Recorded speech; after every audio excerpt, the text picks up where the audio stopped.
Pretty astonishing. Pretty astonishing. The critical pivot point. The critical pivot point. Yet, incredibly influential. Incredibly influential.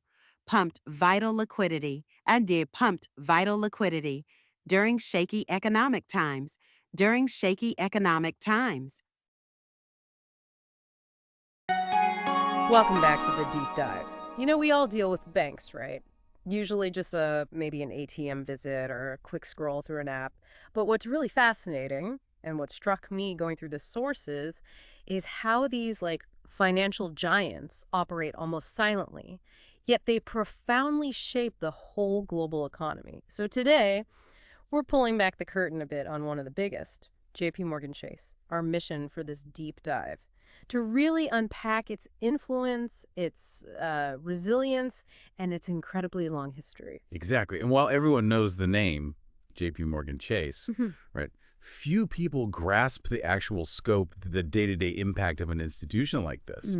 It's pretty astonishing when you start peeling back the layers just how deeply woven they are into, well, global finance itself. Absolutely. And unpacking that history, it's amazing how deep those roots go. We're talking connections all the way back to Alexander Hamilton, 1799, eventually leading to the JP Morgan Chase we know today, formed officially in 2000 through big mergers, Chase Manhattan, the original JP Morgan & Co. But where did things really pivot towards its modern identity? Yeah, that's a good question. The 2000 merger was big, obviously. But I think the critical pivot point was maybe the 2004 merger with Bank One, because that wasn't just about getting bigger. It fundamentally reshaped their leadership. It brought Jamie Dimon into the fold as chief operating officer. And then just 2 years later, he's CEO. He's since become this, well, incredibly influential figure, almost single-handedly defining the bank's strategy, its identity, really, for the 21st century. Right. And speaking of that identity, that foundational role, when I looked at the numbers from our sources, the scale today is just mind-boggling. We're talking the largest bank in the world by market value, market cap over $570 billion, assets topping $4 trillion. But what does that kind of scale really let them do? It's not just about holding a lot of money, is it? The sources also really highlight their role as a stabilizer during crises, which, makes you think beyond just the balance sheet. That's a crucial point. That immense scale, it allows them to act almost like a financial first responder. We saw it very clearly back in the 2008 crisis, right? Yep. They stepped in to acquire Bear Stearns, Washington Mutual institutions that were failing. And these weren't just, opportunistic business deals. By absorbing them, JP Morgan Chase essentially pumped vital liquidity and, importantly, confidence back into the system at critical moments.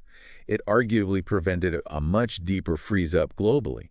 And they did something similar again, didn't they, more recently in 2023 with First Republic Bank during that bout of bank stress. Ah, right. First Republic. So they're kind of the designated crisis managers, stepping in with a very, very large checkbook when needed. You could sort of see it that way, yes. Okay, so they're stabilizing things, but they're also pushing forward, right? Leadership and investment banking, asset management, and even AI. So they have their own AI research division. Makes you wonder about the future there.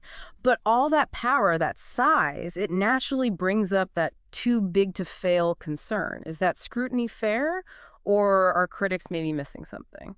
Well, look, it's a valid concern. Given the sheer size, you have to ask that question. However, what often gets maybe less attention is how the firm, especially under Dimon, has been seen. It's perceived as a pretty rational, disciplined voice within the industry. U.S. policymakers, they often consult him during shaky economic times. And that's largely because their approach, generally cautious on risk, focused on the long term, it actually builds a lot of trust. It sort of acts as a counterweight in some ways to those too big to fail worries.